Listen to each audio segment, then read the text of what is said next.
1,000 votes in the key battleground state, which has 20 electoral votes.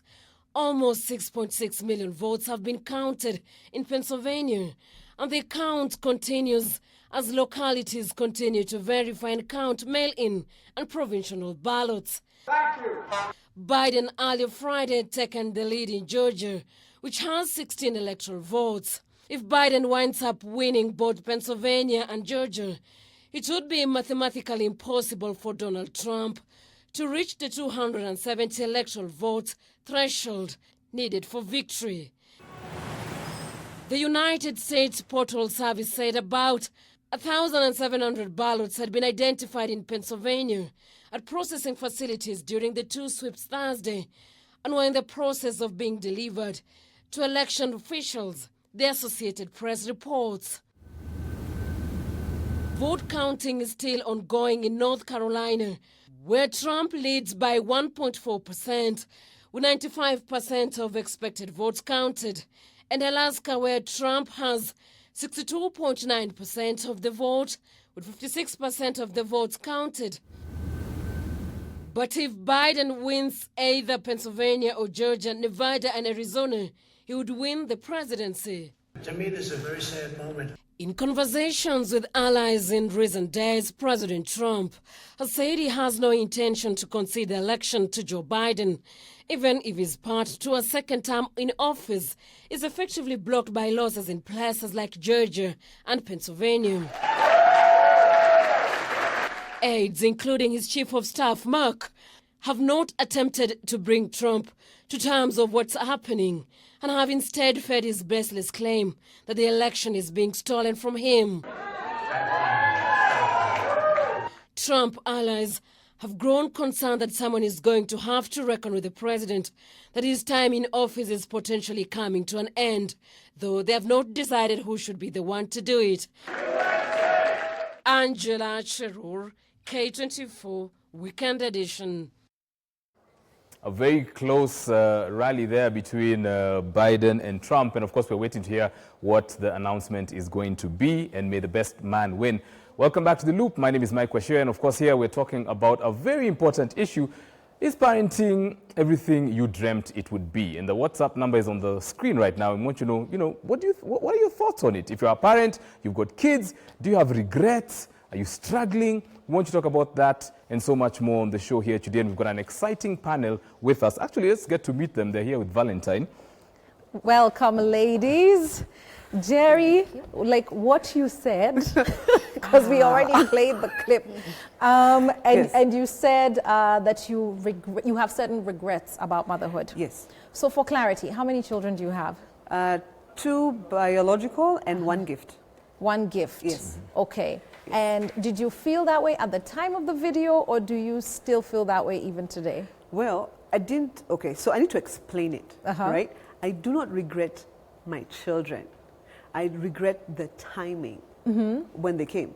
Yes. Because then they're a product of a very beautiful thing called antibiotics on birth control. Nobody tells us that. Okay. When you take birth control, you should not take antibiotics. Oh, really? You should tell your doctor that you're on birth control. Because some of them interfere. Yeah. Yes. So here I am, antibiotics, I'm sick. And then because you're in a relationship, it happens, then you get pregnant. Okay. And I'm like, no, not now. Because I was in radio, I was doing TV production, I was traveling, and then babies. Oh. And then they came one after the other. They like have an 18-month difference. Okay. So I stayed home for 5 years. Oh. So when I say I regret not my children, but the timing. So career-wise, Yes. 5 years you're doing And other then, things. in our industry, 5 years is a whole lifetime. So by the time babies now, they're in preschool, I have time to go, everybody has gone. My Right. peers. But Jerry, the are people who would say that, would counter that and say that, we have got maternity leave. Yes. Some go for 3 months, some go for 4 months. And after 4 months, most women are back to work, fully fledged career, continuing. You have a nanny who's taking care of business. Why was that any different for you? Because creative careers are not mainstream careers. So when you are working at a 9 to 5, you're assured of either 3 months and then you come back, your job is still there. I was doing research for documentaries, I was modeling.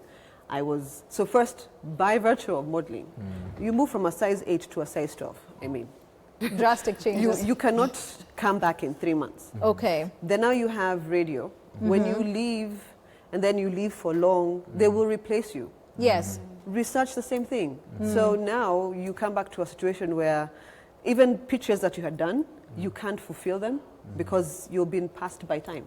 Okay. Yeah. Okay. But perhaps let's start at the beginning. Caroline Kioko, you're one of the creators with Amina Jasho of this project, which is Unmothering the Woman, which has started so much of a conversation on YouTube. Why was this important to you? Why do it in the first place? Well, motherhood, womanhood has been synonymous to motherhood for a very long time. And those two are not the same thing. So every time anybody sees a woman, you're automatically expected to, at some point, you know, after what is considered okay, schooling, to at some point get married, have children. That is supposed to be the natural way of things. Anything outside of that is considered, for lack of a better word, obscene. It's repelling. You're not supposed to do anything outside of this because you're a woman and this is what women are supposed to do. And even when there is that pressure, there is not proper accommodation for women who follow that trajectory. You know? You get married, there is not proper information on what happens when you get married or how your life is supposed to be when you get married. You get children. Our maternity laws are less to non-accommodating for women, you know. Our workplace is the same thing. You heard Jerry talk about her fear was her work. Yes. You know? So nobody gives you this information and nobody considers what the woman wants. Did the woman want to follow that trajectory? Right. You know, just that was one of the triggers that we had, and we thought it was important to start a conversation where people feel the need to say that this is fine or this is not fine.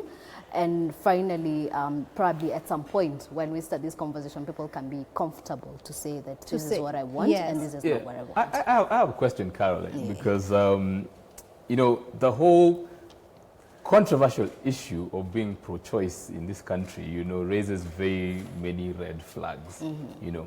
Do you think that it is high time that we began introducing a conversation about a woman's right to decide, even after she knows she's pregnant, whether she wants to carry it forward or, you know, do something about it?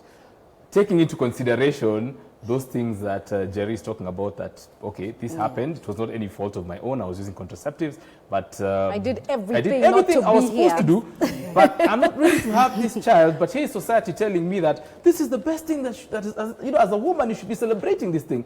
But women, you know, at the back of your mind, you're thinking, oh my God, I'm not ready for this thing, my job, my career, so on and so forth.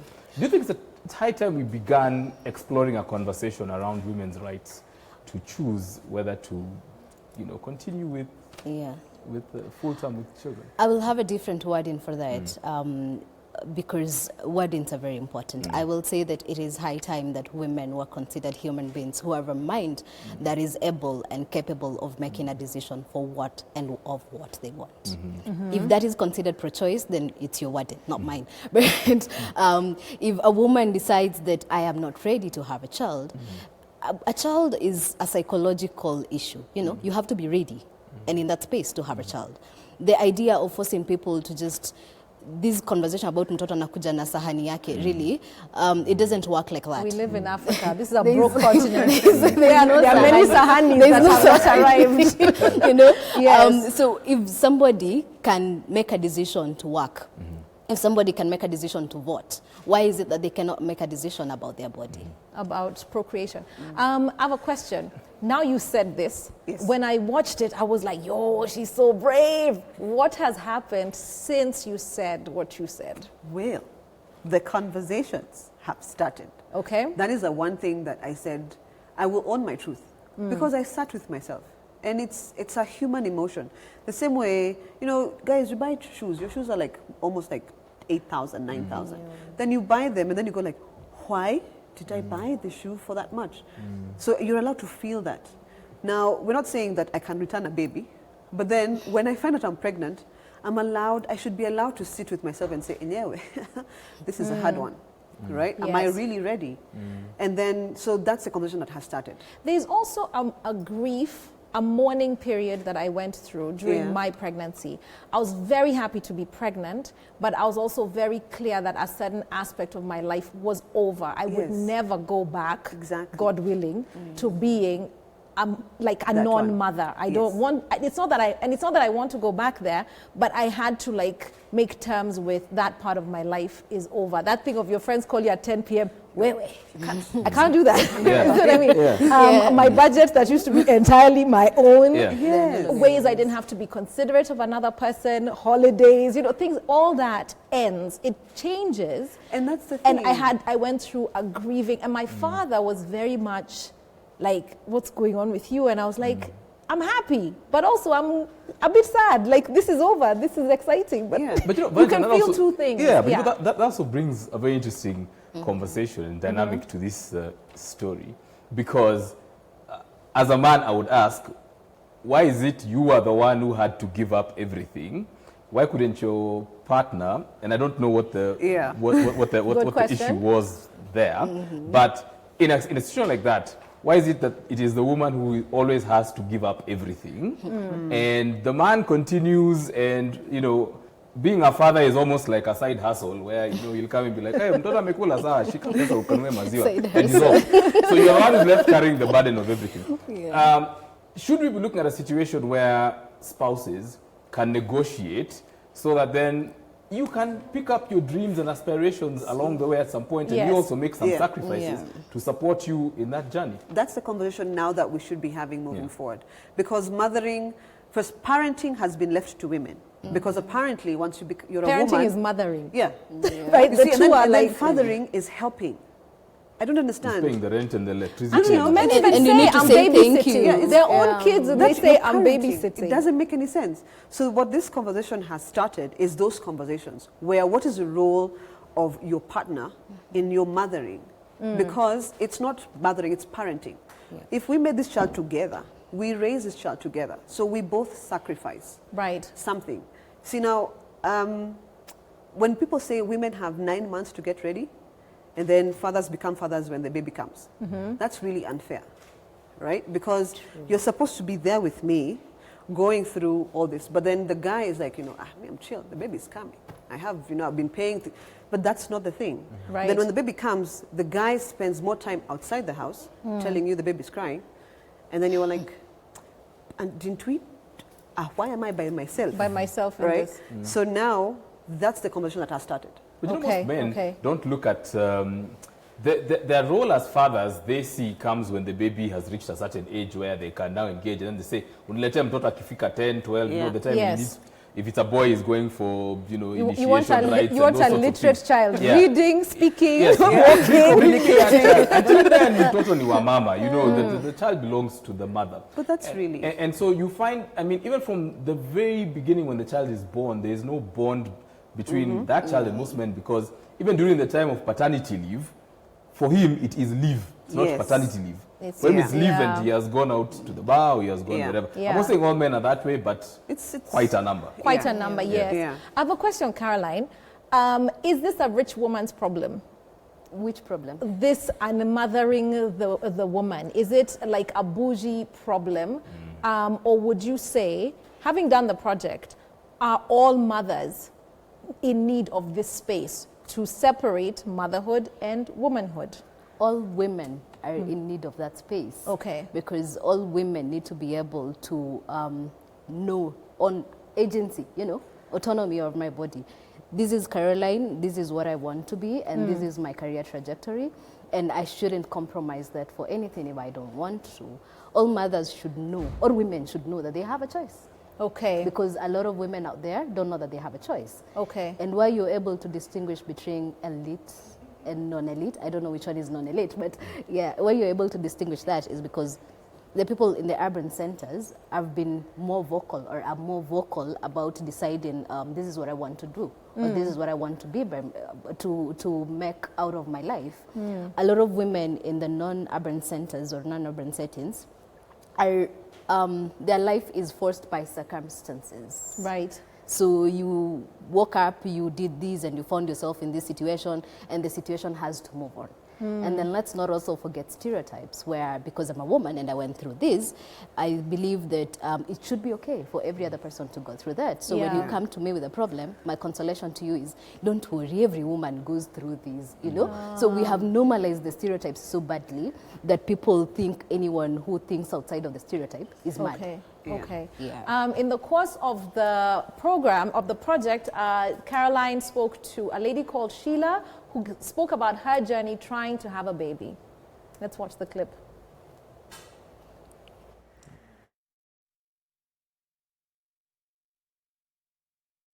You're the conversation starter in meetings. You're the topic in family gatherings. You're the side eye in a street. Like, it just puts you in a very awkward, weird space that no one or very few people want to reach into and find out, okay, what's happening with you. You get to be labeled barren, childless. You hear things like, or is he shooting blanks? Or you hear someone saying, or do I need to show you guys how to, roll the punch, because maybe you guys are not doing it right. So it puts you in a very weird space, very awkward. And if you're not thick-skinned, you'll be down. Right. So, we're asking you, is parenting everything that you dreamt it would be? And of course, the WhatsApp line is on the screen right now, and you can talk to us about that. Is parenting everything that you dreamt it would be? You can also talk to us using the hashtag TheLoopK24. And let's take some of your feedback and see what you're saying around this issue. So, parenting is in itself a blessing from God. It binds our love. Okay.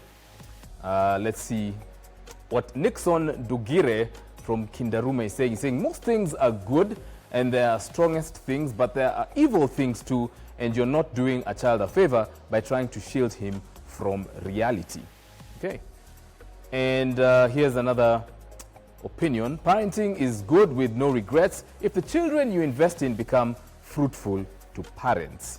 That's a very interesting one. It becomes a baggage when, with excess in time and investment, resources and care, you bring up children who are lazy and morally eroded. Hey, well, Mendambali. Here's another thought. It's not easy for women. They even change career. So, of course, remember the question that we're asking you is parenting everything that you thought it would be? And are you having any regrets? Are you having any struggles? Right now, what's going on with you? We'd like to hear from you. Remember, you can use the WhatsApp line, which is on the screen right now. Is parenting everything you dreamt it would be? We have to take a short break, but when we come back, we'll continue more with our panelists here, and we'll react to the video that we just watched before we went on this break. Don't go too far. Remember, you're watching The Loop. We are bold and fresh look at our lives in Kenya today.